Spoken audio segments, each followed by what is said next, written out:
Hello, Internet, and welcome back to the Story Nook. Pardon me. I had to sneeze.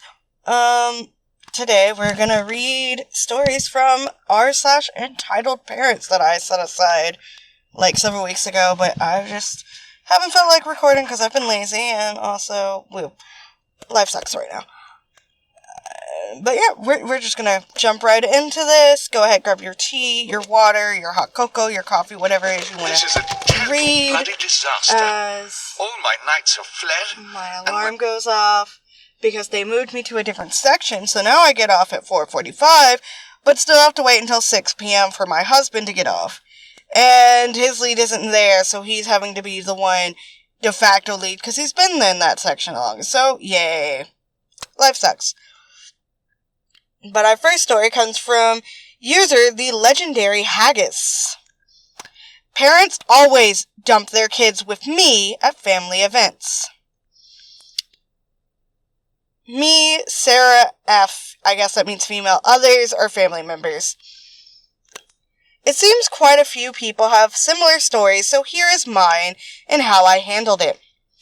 I was probably a bit of an a-hole at the end of it all. I never wanted to be a babysitter, but somehow that's what I always ended up being at every family gathering. It didn't matter if I barely knew the kids or their parents, they would always find a way to dump them on me and then disappear. It started when I was 14 and continued until I was in my 30s. I had moved away from my extended family when I was 5, so I didn't see them very often, but whenever there was a birthday, a wedding, or a holiday, they would invite me and my parents to join them, and that's when the trouble began. The first time it happened, I was sitting at a table with my cousin and his wife, who had just had a baby. They seemed nice enough, but as soon as they finished their food, they handed me the baby and said they were going to get some drinks. They didn't ask me if I wanted to hold him, or if I knew how to take care of him. They just assumed I would be happy to do it. I wasn't. I had never held a baby before, and I had no idea what to do with him. He was tiny and fragile, and he smelled like milk and diapers. He started crying after a few minutes, and I panicked. I tried to rock him, to sing to him, to make funny faces at him. Nothing worked. He just cried louder and louder, attracting the attention of everyone in the room. I had this happen to me. It is such a pain in the ass. I looked around for his parents, hoping they would come back and rescue me, but they were nowhere to be seen. They had left me alone with their child without a word of explanation or apology. I felt angry and betrayed. How could they do this to me? This happened many times over the years until I had enough. The last time it happened, when I was now in my 30s at a party and gathering with my husband's family, I decided to take matters into my own hands. Once again, parents came over to introduce themselves and left their baby with me, even though I clearly told them that I was uncomfortable with them doing so. But it would only be for a minute. 10 minutes pass, 30 minutes pass. As the hour approaches and the baby is getting very fussy, I got up from the table, carrying the baby with me. They didn't get on the table. I would have done that and held up, "Hey, whose kid is this?" Or "Free kid for a nickel." Whatever. Carrying the baby with me, and walked towards the bar where I had last seen them. I pushed my way through the crowd of people, ignoring their stares and comments. I finally spotted them, laughing and chatting with some other relatives, with their glasses of wine in hand. They looked relaxed and happy, oblivious to my plight. I marched up to them and thrust the baby into their arms. "Here," I said, "take your kid back." They looked at me with surprise and annoyance. "What's wrong?" my sister-in-law asked. "What's wrong?" I repeated incredulously. "You left me with your baby for an hour without asking me or telling me where you were going. You expected me to babysit him while you had fun. That's what's wrong." They exchanged shocked glances. "We're sorry," her husband said. "We just wanted to catch up with everyone. We didn't think you would mind." "Well, I do mind," I said firmly. "I'm not your babysitter. I'm your sister-in-law, and I came here to enjoy myself, not to look after your kid." They mumbled some more apologies and excuses, but I didn't listen. I turned around and walked away from them, feeling proud of myself for standing up to them. I thought that would be the end of it, but it wasn't. The next time I saw them, they had another baby, and they tried to do the same thing again. And so did other relatives who had kids in multiple occasions. It became a pattern. Every time there was a family event, someone would dump their kid on me and disappear. It doesn't matter if they were aunties, uncles, cousins, or in-laws. They all seemed to think that because I was an only child, and because I didn't have kids of my own, that I would love to play nanny for them. They were wrong. I hated it. I hated being treated like a free service. I hated being ignored and taken for granted. I hated being stuck with kids who were noisy, messy, demanding, and sometimes rude. I hated missing out on the fun and the conversations that everyone else was having. I hated feeling like an outsider in my own family. So I stopped going. I stopped accepting their invitations. They didn't seem to notice or care either. They never asked me why I stopped coming. They never apologized for what they did. They never tried to make it up to me. They just moved on with their lives without me in family party/events. And so did I. Edit. It sounded in the original post that I stopped seeing family altogether. I still see them, just never in party family gathering situations. And they act like nothing ever happened and life goes on. I love hanging out with the family outside of the party gathering situation, and to be fair, the kids are great fun to be around as long as I'm not expected to babysit them, which I never once said I was okay with at any point. At the end of the day, we are all still family, and I think they got the message that I'm not their babysitter. They do now treat me with respect when I see them on the rare occasion for a visit, and maybe by standing up for myself to people I care about and love was that reason. For mine, so I have a large family. I have one sister who has, how many children does she have? She has 7 children. Another with 3, another sibling with 2 kids, and then 2 of my nieces, well, my nibblings, because I don't remember which, I believe one's a nephew, but at least 2 to 3 of them also have grandkids, like have their own kids now, because they're that old. But the eldest sister, she's pretty much a fucking Karen. She's an entitled racist bitch. I did a whole story time on her, actually. She left me, like, I wasn't even, like, it was after my parents divorced and she had moved in with our dad. She left, said she was gonna go get milk. I don't remember how old the baby was, but the baby was in diapers, and I don't think they were crawling or walking yet. But she said she was gonna go get milk.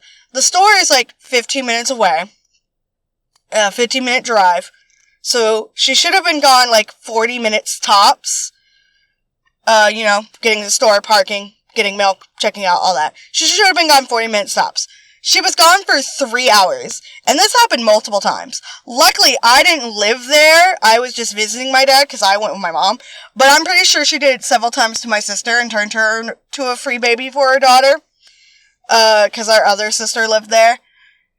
And she's a domineering bitch. Or at least she tries. I don't put up with her shit, and I tell her to her face I don't fucking like you.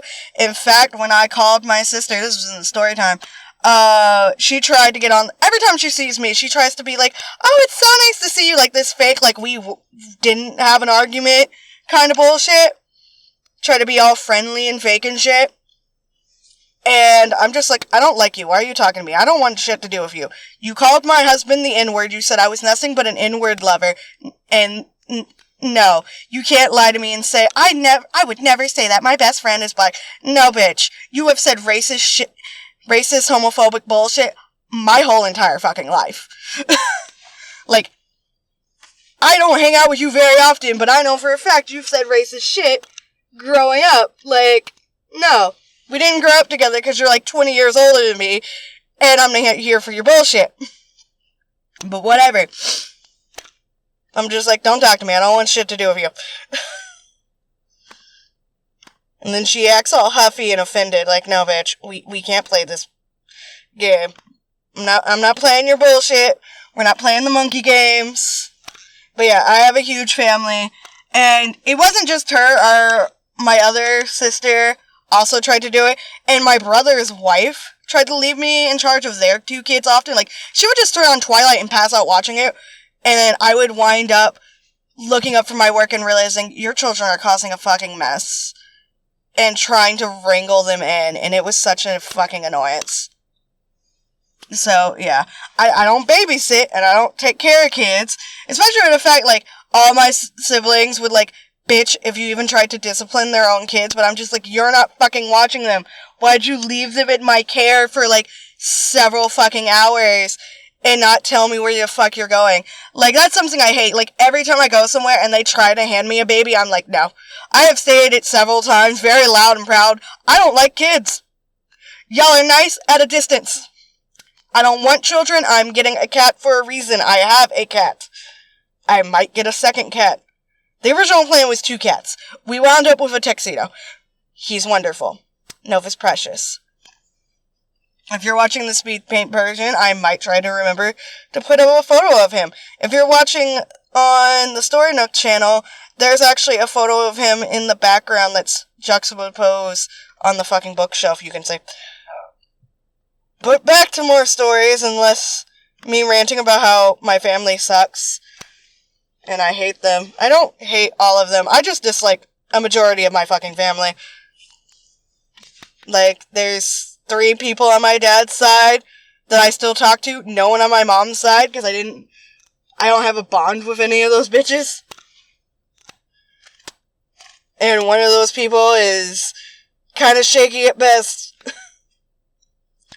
But our next story comes from user Snake in the Grass, and it's titled Mom Changes and Breastfeeds Her Baby in Our Private Office. Hi folks, this is a repost of something I experienced today. I currently work in a private office building of a very busy public attraction. The building is newly renovated, and we do not have much signage, but it's pretty clear it's an office space since you can see offices through the ground window. One of the doors backs onto the area of the attraction and is usually unlocked as staff come and go frequently. My coworker came back from their break and informed me that there was some random woman changing a dirty diaper in the stairwell. She was told to go to the correct changing facilities nearby, which is legitimately around the corner. Another coworker then informed me that the woman did not leave and had also started breastfeeding her child in the same place. She was then told to leave in a more harsh way.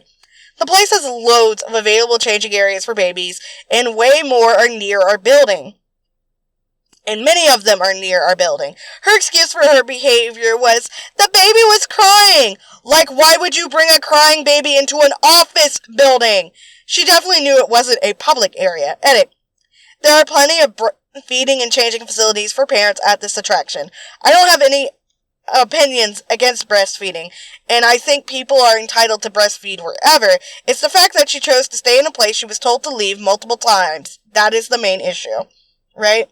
You can't come in here and think, like, but my baby was crying. Babies cry. You can take your baby and move your child to an area where it can be taken care of properly, and then proceed to breastfeed them, change them, all that. To, like, less than a minute of discomfort's not gonna kill them. Like, the fuck.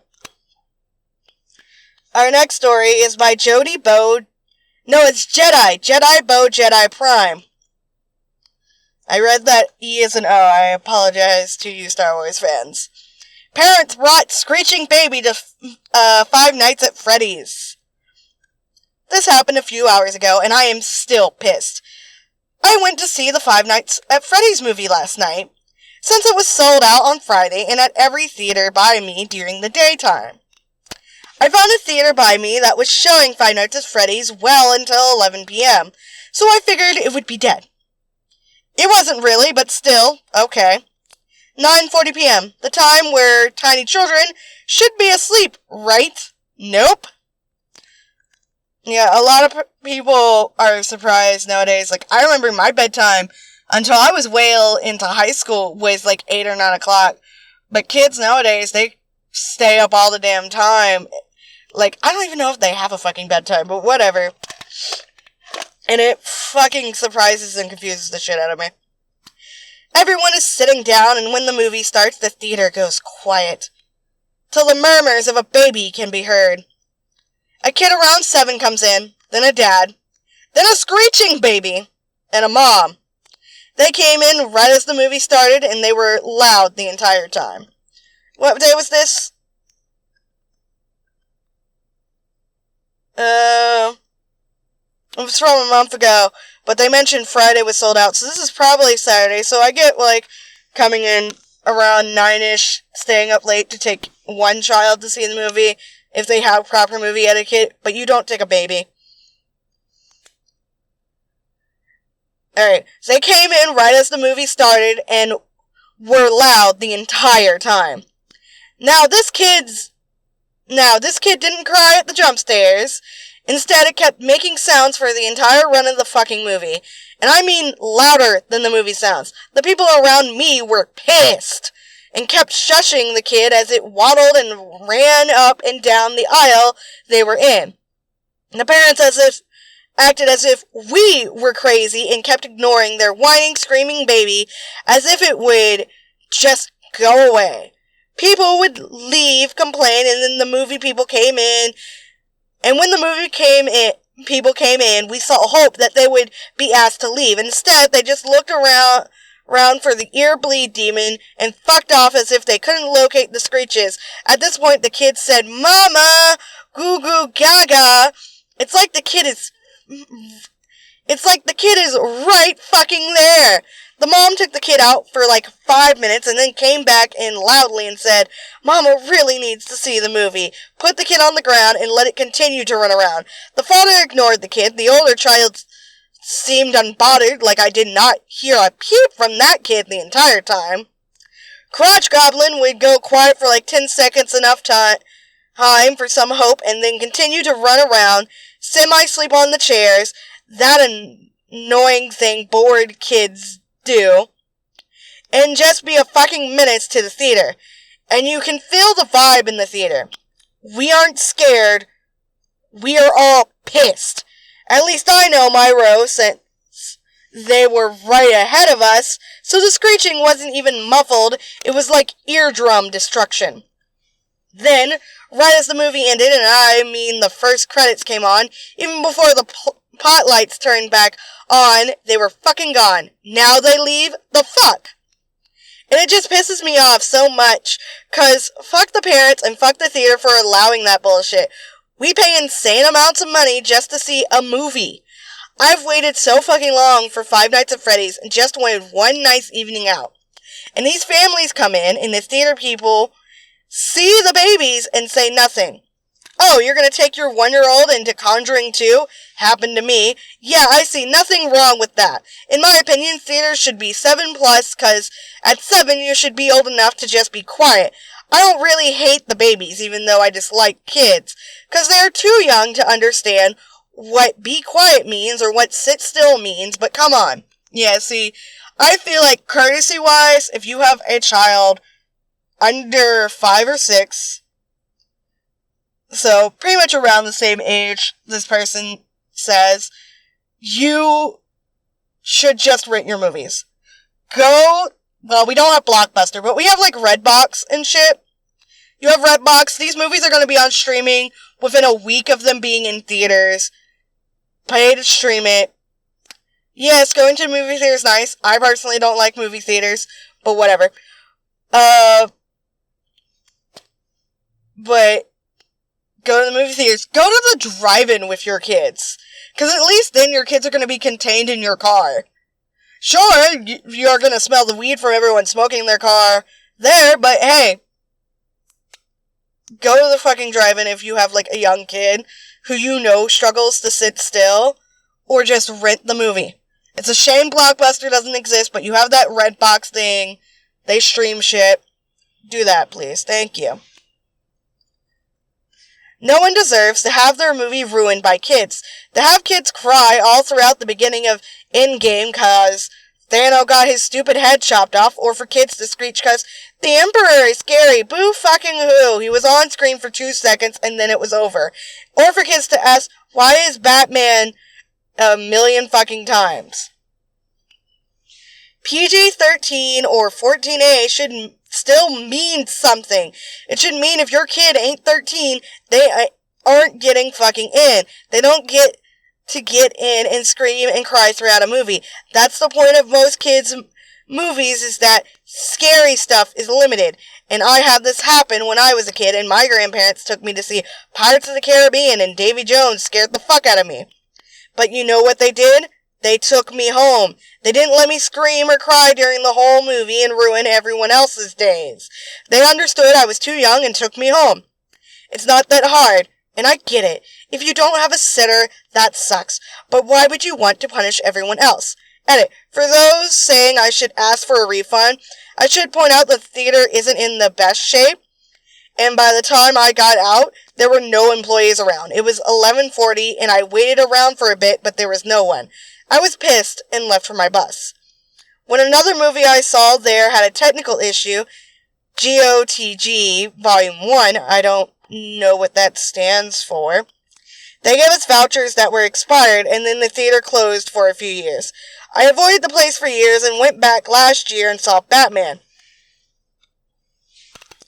The roof was dripping water, and I had no clue if it was part of the movie or in real life. Found out when the pot lights came on. The theater staff aren't helpful and disappear, or as I said in the story, they don't do anything. I hate to tell you, they don't get paid enough to do anything. They really don't.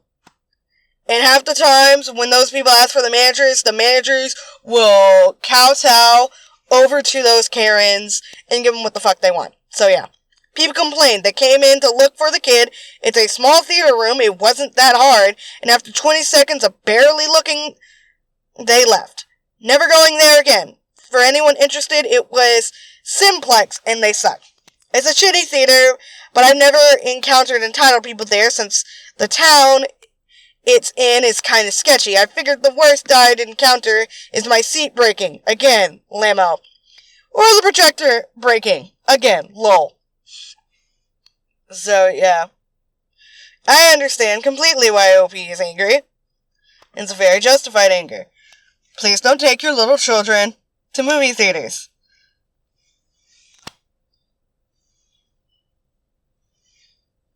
Like, if you want to take your child to the theater, make sure they're old enough. And old enough means, can they sit for a whole entire 2.5 hour movie? Can they sit still and not cause problems? And guess what? Like the OP said, kinda happens at around 11 or 8. 5 and 6, bit too young. Those little age ratings, they should mean something. Like, I remember being very confused when one of my nephews, he was like not even 10 yet. One, he was up at like 10 fucking o'clock at night. And he wanted to watch a rated R movie on the TV in the living room. I did not have a bedroom when I visited my dad. And I told him, no, you can't watch it. Because I can't watch rated R movies. And I'm a preteen. Like, I was not even in high school yet. Like, I was in, like, middle school. So I was no older than 13. And he's like, well, can we call your mom? And I'm like, no, we can't call my mom and get her permission. She's asleep. Because he thought, well, if you call your mom and get her permission, that's fine. I'm just like, no, we can't. She's asleep. She's been in bed for 2 hours. She went to sleep at 9 o'clock, not 11. And I remember shortly after I kept her little precious baby from doing what the fuck he wanted, our Karen sister moved the couch into my full-blooded sister's bedroom and said, you can sleep here now. Which was fucked up. So even when I got my own room, which wasn't even my room, I had to share a room with my sister, I still had to sleep on a fucking couch. Which, not comfortable. Probably part of the reason why I have so much fucking back problems is I spent a lot of my time sleeping on a fucking couch. And my dad wondered why I didn't want to stay that long. Bitch, it's late. It's Sunday, it's dark, take me home, I want to sleep in my bed. Or at least the bed I have to share with my mom, because at least then I have a fucking bed. But whatever. I have a lot of rage and trauma, and I've been chatting for like 25 minutes, so thank you all for being here. Hope you had a great time. Hope you're remembering to stay hydrated. Make sure you eat healthy. Thanksgiving happened recently. How was that? Did you enjoy your family meals? I tell you stories about mine. Alright, bye-bye!